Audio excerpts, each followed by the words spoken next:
To remove pages or a page from a PDF, you come into your browser, whatever browser you're using, and type I love PDF. I will enter on my keyboard and this tool comes up. I will click on it to open it.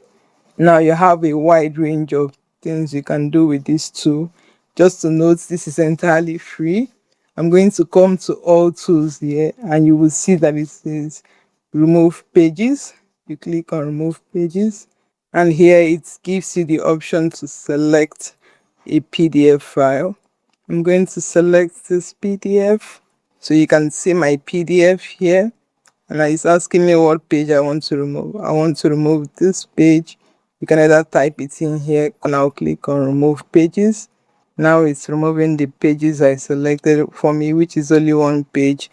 One thing I want you to note is that no sign up is required, and I'm going to click on save.